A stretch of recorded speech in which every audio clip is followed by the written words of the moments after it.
Ivana Trump, Donald Trump's first wife and the mother of Eric, Don Jr., and Ivanka. Well, Ivana is haunting Donald Trump from her grave right now. She is buried in the back lot of Bedminster, where, according to the latest photographs from the Daily Mail, it was the burial site was surrounded by all of these shrubs and was kind of cast aside. It's just so utterly ghoulish what the Trump family has done to Ivana. But as you'll recall, she died under very mysterious circumstances.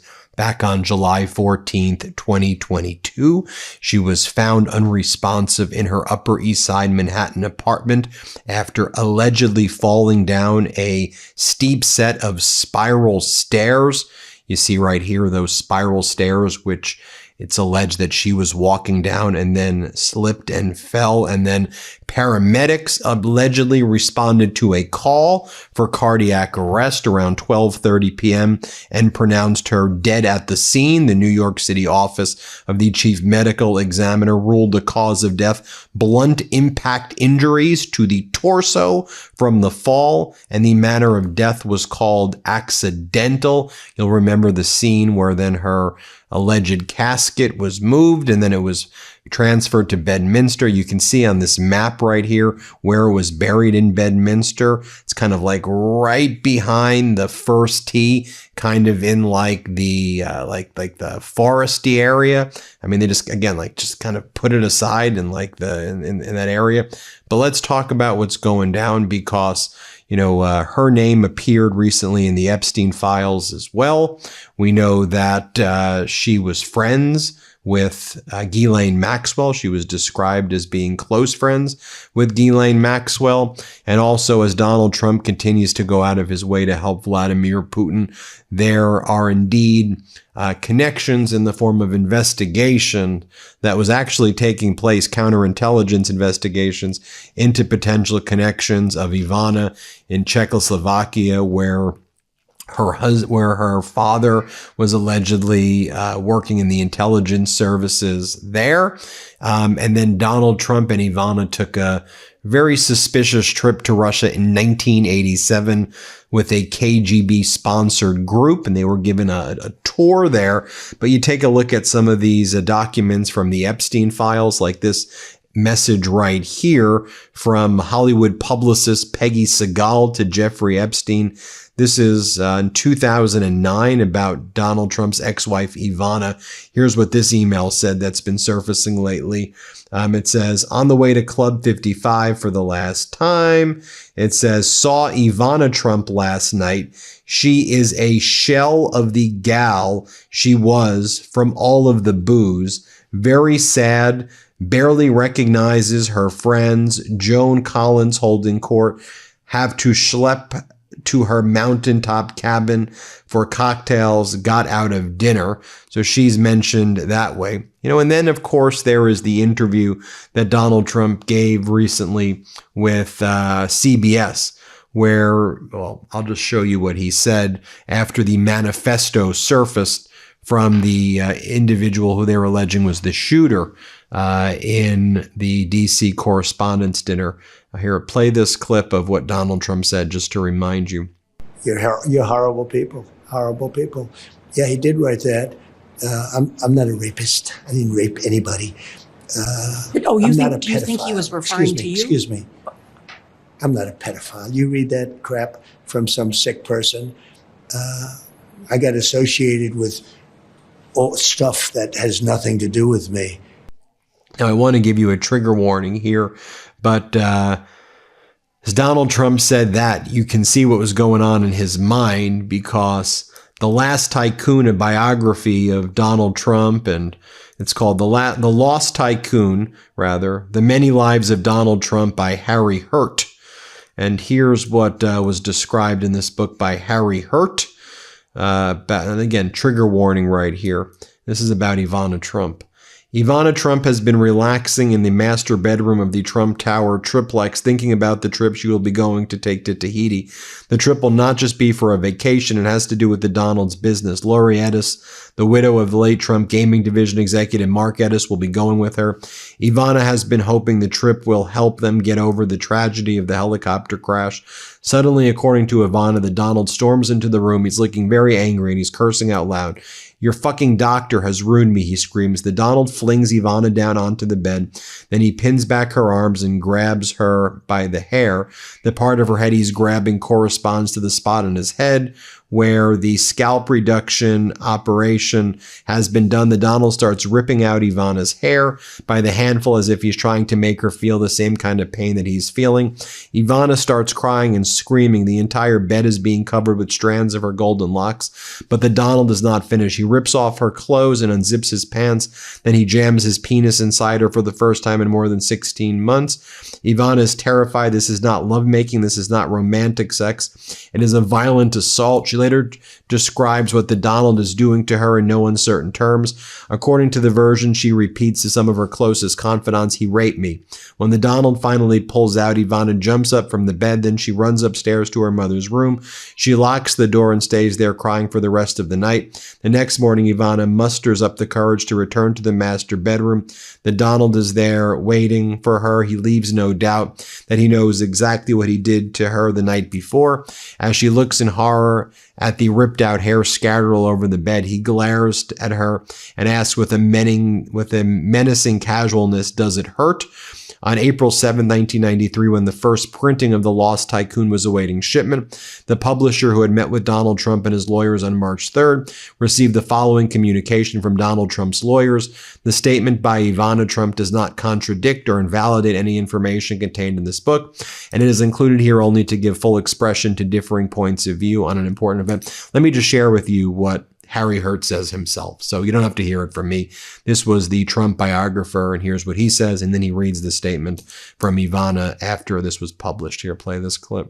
He comes in a rage and starts pulling Ivana's hair, and then, according to her sworn deposition testimony in their divorce, he raped me, she said. She was so...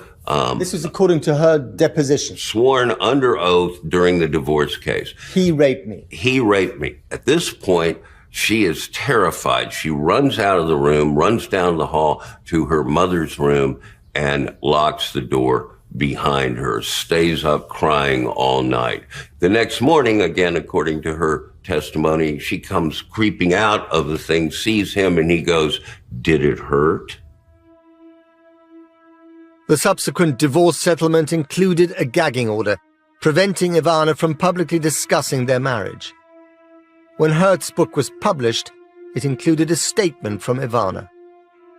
I wish to say that on one occasion during 1989, Mr. Trump and I had marital relations in which he behaved very differently towards me than he had during our marriage. As a woman, I felt violated, as the love and tenderness which he normally exhibited towards me was absent. I refer to this as a rape, but I do not want my words to be interpreted in a literal or criminal sense. Trump denies this story, and more recently, Ivana has described it as being totally without merit. Did he ever threaten to sue you over the publication of those details? No, he did not. There was nothing they could say because it was sworn testimony by Ivana. Beyond just the sexual particulars here, it is evidence to me of a very unstable personality that's been unstable for a very, very long time. And this isn't someone whose hand should be on the nuclear football. It's just quite that simple, I think. Now, I want to share this with you as well. This is Ivana before. This was kind of shortly before she died under these mysterious circumstances. Let's play it. The old life? Life with Donald? I don't, no. Nothing really changed. I have a beautiful home here. I have a spectacular apartment in Miami. I have a 300-year-old fisherman houses in harbor of the Saint-Tropez. What more can I have? Here's a video of Ivana talking about how the divorce from Donald in 1990 or so was so traumatic for her and her father that that's potentially one of the reasons that her dad died of a heart attack, she says. Here, play this clip. In the same year, Ivana lost the other most important man in her life when her father died suddenly of a heart attack. I was a little bit numb, and maybe that helped me also when my father passed away, because I just say, it just cannot get any worse. It just has to get better. You say in the book you thought the divorce perhaps contributed to your father's heart condition. I just know that my father was devastated, and my father was humiliated because he I was his pride and joy in his life. I know that he took it very hard. It's just unfortunate it did happen at a time when I did need him most. How did you compensate for that, Ivana? You don't. As for her ex, Donald's new life now includes Marla, baby Tiffany, and reflections on why it is not a good idea to put your wife to work for you. When I interviewed him last year, Donald said he regretted having had Ivana run his Atlantic City casinos and the Plaza Hotel. I think that was the single greatest cause of what happened to my marriage with Ivana. If I look at it now, I think it was a terrible idea. Ivana would get angry at somebody over the telephone all of a sudden who was at the casino. And she'd start shouting. And I'd say, I don't want my wife shouting at somebody like that.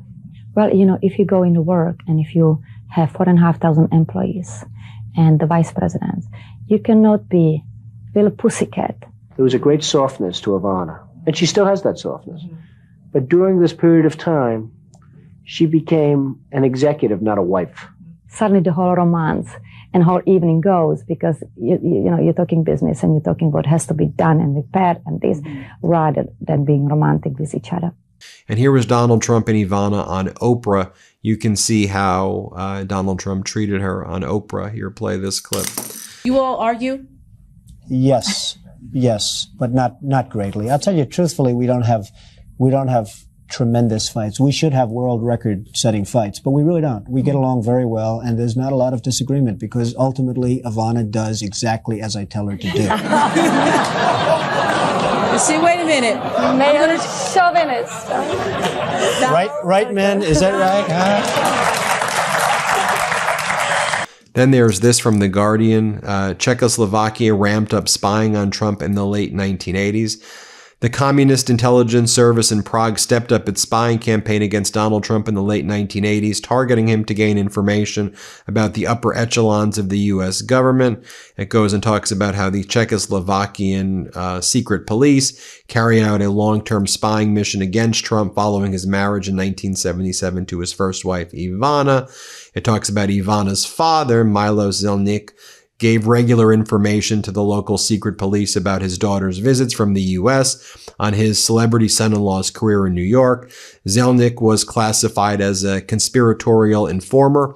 His relationship with the secret police lasted until the end of the communist regime, and it talks about how there was lots of Russian spying on Trump and Ivana through Ivana's dad, it was alleged. Here's a photo of Donald Trump and Ivana in their visit on a KGB-sponsored trip back in 1987. Then going to this Bloomberg article from 2023, FBI releases secret files on Ivana Trump.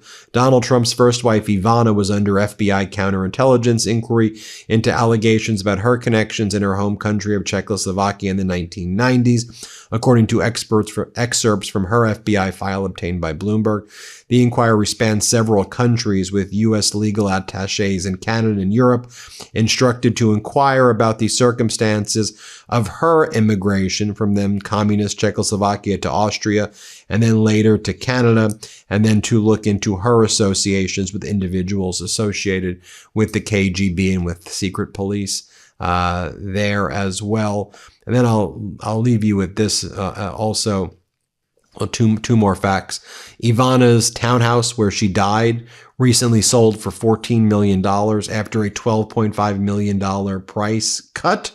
Property records show the opulent Upper East Side townhouse sold on February 27th for $14 million. It's a $12.5 million price cut from the original $26.5 million that they were selling it for. And again, I just think about how ghoulish it was that the Trump family buried her in the back lot of Bedminster. And you can, again, right behind that first tee, like right in the tree area, the area of the trees. It's so utterly disgusting. Then victims of Ghislaine and victims of Jeffrey Epstein describe Ghislaine as being very close friends with Ivana. So in terms of what Ghislaine knows as Ghislaine's positioning for a pardon, here, play this clip of one of Epstein and Ghislaine's victims, survivor, Maria Farmer. Here, play this clip. Ivana Trump was like her best friend. And with Ivana. Yeah, with Ivana, then, yeah, describe that, you know, she'd be there, how That often? was creepy. So at the time, Ivana had this, she was doing QVC, selling jewelry, right? Online. I mean, on TV. She was like a QVC queen. Donald Trump. And Donald Trump was always hanging out with Epstein, and Ivana was always hanging out with Ghislaine. Right. And Ivana would say, we're going to go pick up Ivana, or Ivana's going to come. And we'd ride in the car with her. And I remember one occasion where Ghislaine's like, I have to get out right now. And she went and got a number from a child. And I saw in a uniform. Yeah. And everybody knew what they were doing. Everybody who surrounded them knew exactly what they were doing. And but how often? Did you go for rides often with her and Ivana? Or, yes. And would she pick up girls all the time? Yes. She didn't bring them in the car. She would get their phone numbers. Right. But she would drive by schools. Right. So as they got out. So would she? Yeah. And what's Ivana doing at this point? What sitting in the car. And I'll never forget, because one day I was really weirded out by what had happened. I was really weirded out. So I'm sorry, my phone's beeping in. Just give it a second. But anyway, I've got to go in a second, but I just wanted to tell you, I was weirded out when they were driving around with this. So Ghislaine just shut me up, gave me one of those cheap bracelets Ivana was selling on QVC, and said, Ivana wants you to have this. And I threw it in the garbage.